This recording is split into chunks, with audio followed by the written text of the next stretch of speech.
Welcome back to On the Timeline. I'm Emma Connelly. And I'm Samantha Vassallo. And this is the timeline on the Hunger Games.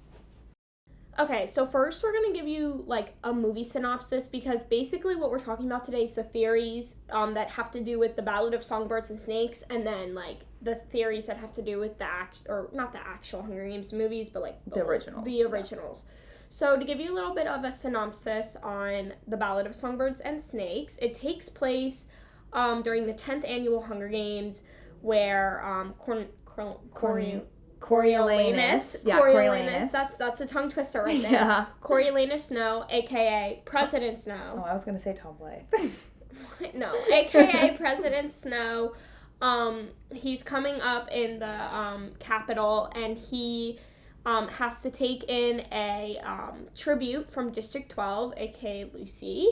And Lucy wins the Hunger Games, and all this stuff goes down, and there's actually a lot of connections from the that movie to the originals or the book because of, the song The Hanging Tree and a lot more, which we're going to talk about soon. Yeah, so kind of connecting, just making some basic connections from the original movies to the Ballad of Songbirds and Snakes. Obviously, it is a prequel to the original movies, and one of the biggest connections is that Lucy and Katniss are really similar. Okay, so kind of a synopsis of the original movies. It obviously starts with the Hunger Games, and then the Hunger Games Catching Fire, and then Mockingjay Part 1 and Part 2.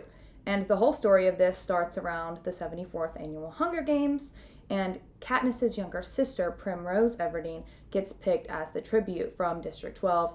Katniss knows that as Prim is only 12, she would die very early in the games, so she volunteers as tribute. And this brings this whole uprising from the districts that are more poor, more poverty-stricken, and the people in these districts start fighting back, and they start to have a revolution.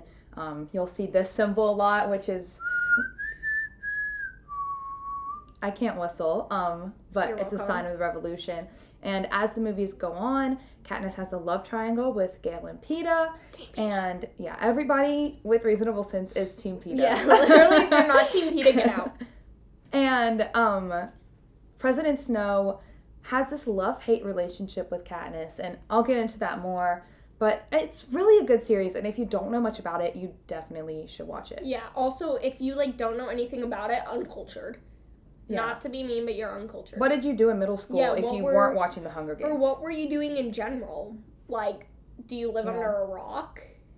So the first theory that we're going to talk about is, like I said, the tribute from District 12, the female tribute, is Lucy. And there's a theory that Lucy is somehow related to Katniss, more specifically as her grandmother. And there are a lot of connections made, although it hasn't been confirmed by anybody. But personally, I think it's pretty clear that they're related somehow. The first reason is that it's revealed early in the book that Lucy does not know her father. So even if maybe it's not her exact grandmother, there could have been other children by the same father who are somehow related to her. So that's one reason that a lot of people do think that they are related somehow. And the second part of this is that Lucy is part of a musical group in District 12, and the Covey. The Covey. Yeah.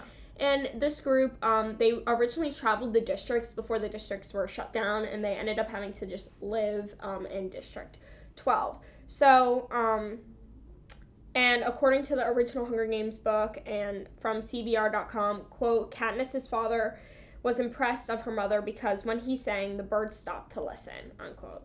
So there's this theory that because, Lucy was a part of this musical group, and it's revealed early on that Katniss's father was also very musical. And the whole Mockingjay thing with them singing. With the singing, that they are also somehow related.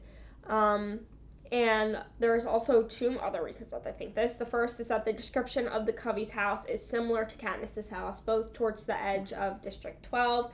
And also, the Covey goes to this lake in the book. I don't know if they do it in the movie. I haven't seen it. Yeah. They do.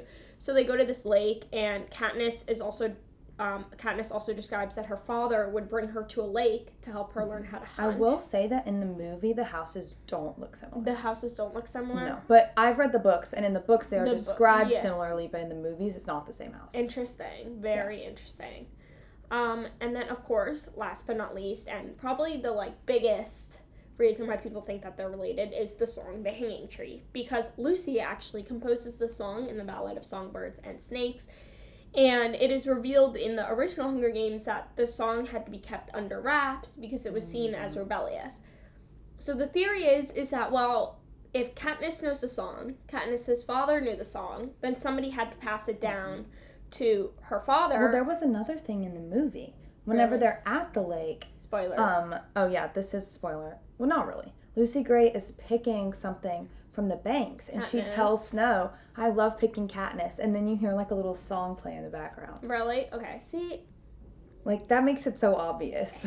They're obviously related. So everybody thinks that because this song was kept under wraps, but because Lucy made it and Katniss knows it, that they have to be related somehow. For sure. I totally agree with that. Mm-hmm. Okay, so keeping on the topic of Katniss Everdeen, I'm going to talk about how similar they are as characters, how similar Katniss and Lucy are, and how their relationship with Snow kind of plays together. So one of the first parallels, obviously, that we've already talked about is that they're both from District 12 and they both like to sing.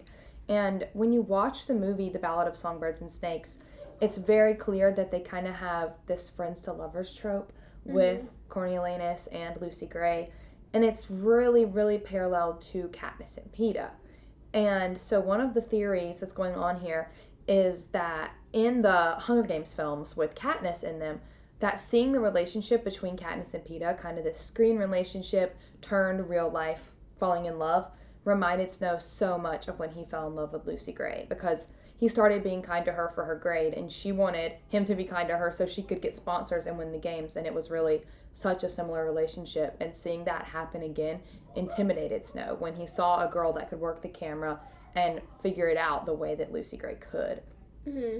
And in this article from Time Magazine, which is essentially all about this whole topic, so it describes all about how Katniss and Lucy Gray are so similar.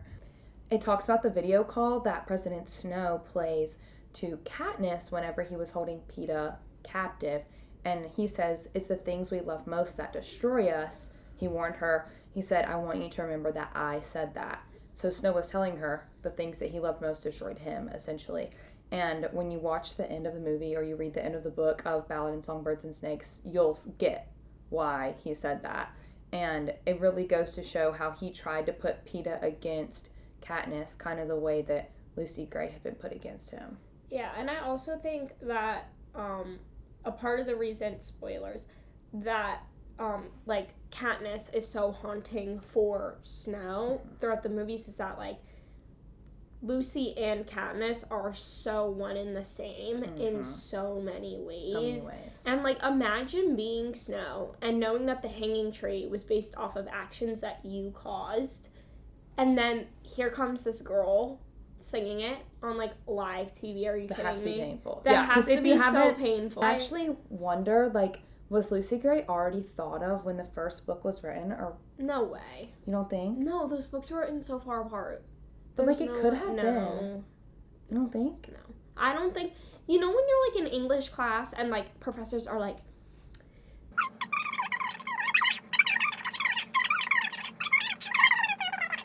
no. I want to know. He agreed. No. Oh, but I did see this online, and I feel like they're like, although we keep comparing Lucy and Katniss, like I feel like the biggest difference between them is that Lucy was a showgirl who was put in a fight, and Katniss was a fighter who was putting on a show. Yeah. So, if you can't tell, we're dressed up. And why, you may be asking? Because we're from the capital, obviously. What's something people from the capital would say? I don't know. But, okay. I hate poor people. So, one theory that I saw on TikTok, whoever came up with this originally, I don't have your username and I'm so sorry, but I saw this, and then when we were like, I know exactly what you're about to say. Yeah, I was like, oh my god. So this theory has to do with our clothing, which is why I brought it up. So this theory is that Lucy Gray actually inspires the clothing that you see in the original Hunger Games movies and during the 75th Hunger Games and 74th Annual Hunger Games. Yeah.